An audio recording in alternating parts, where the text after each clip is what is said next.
The one, the only U.S. Senator Marco Rubio, Florida, author of An American Son, a memoir, joins me now. Marco Rubio, welcome back to the show.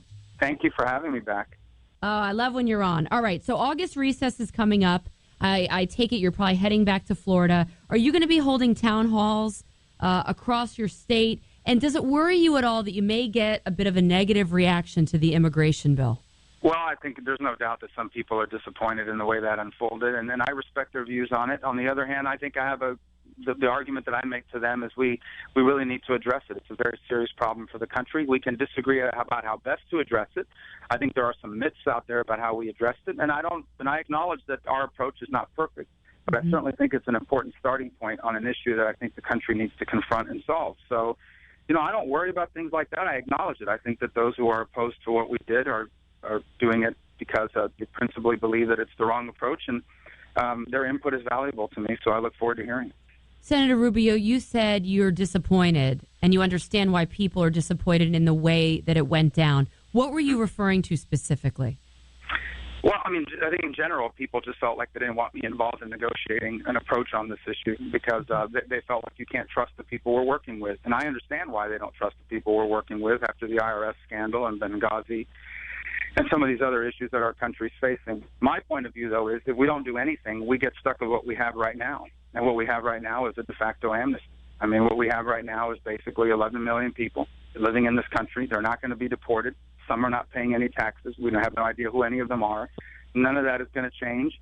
And adding danger to that equation is a president with a propensity to take executive action. He's basically granted amnesty to anyone under a certain age a year and a half ago. I think he's perfectly willing to offer it to everybody who meets a certain criteria if we don't pass immigration reform. So when I looked at all of that, plus the negative impact that our broken legal immigration system has on our country, I felt an obligation to get involved and try to fix it. And unfortunately, in the Senate, it's controlled by Democrats, and so they're going to have some input into what that looks like. But now the issue's over in the House, and I think they're going to hopefully come up with a good approach, and from that approach, we can take our future lead.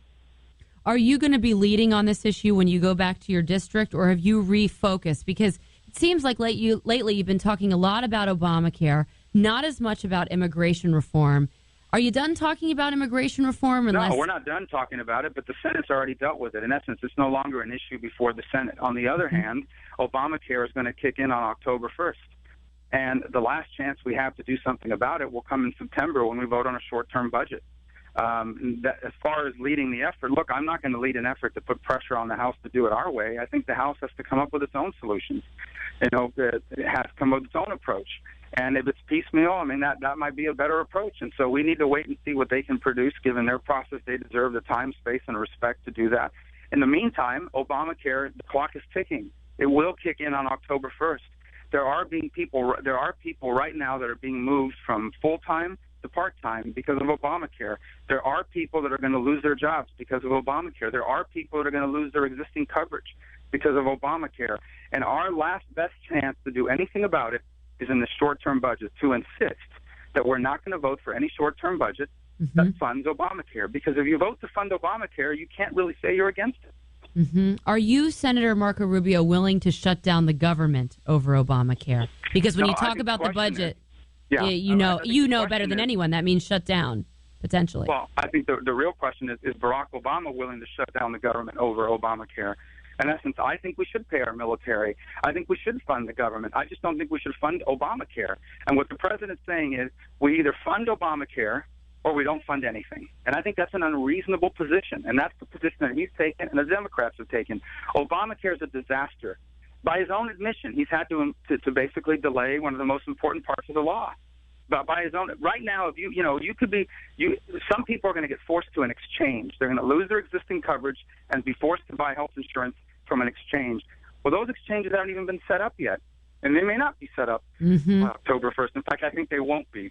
And you're going to fund that and the impact that's having on our economy. And what the president's basically saying is, if you don't fund Obamacare, I won't sign a bill that funds the government. So he's the one that's threatening to shut down the government, not us.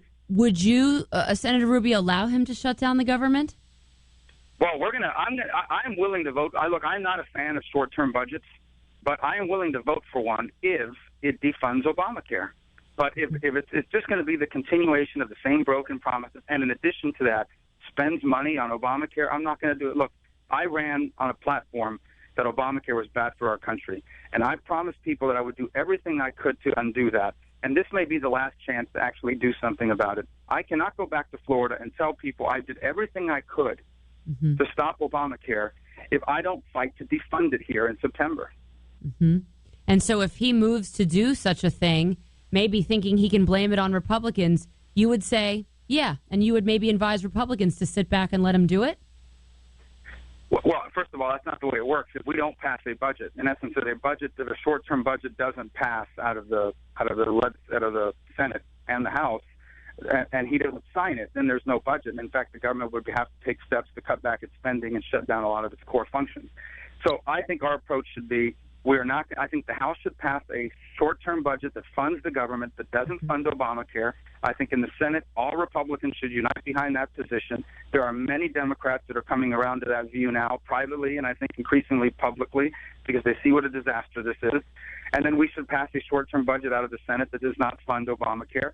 And then the president will have a decision to make: sign it and keep the government open, or veto it and shut down the government. And that'll be up to him to decide what he wants to do, and there'll be consequences to that, because Obamacare is not more important than the country. Yeah, I think with this, Senator Rubio, with Obamacare, you can win back the Senate in 2014. What do you think? Well, I certainly don't think the politics of it is what should drive us. You know, I think I did meetings last week in Florida with small businesses. There were Republicans in the room. There were Democrats in the room. There were people that voted for Barack Obama in the room who are going to lose their health insurance next year. They have insurance. They're happy with it. They have a doctor to go to. They're happy with that doctor. But next year, they're not going to have it, all because of Obamacare. Why do people who have health insurance that they're happy with have to lose it? Why? And that's my question. He said that wouldn't happen, but it is happening. Yeah, you're absolutely right. I am up against a hard break, but you're right, Senator Marco Rubio. Thank you so much for joining us. You can follow him on Twitter at Senator Rubio Press. Have a great August recess, Senator.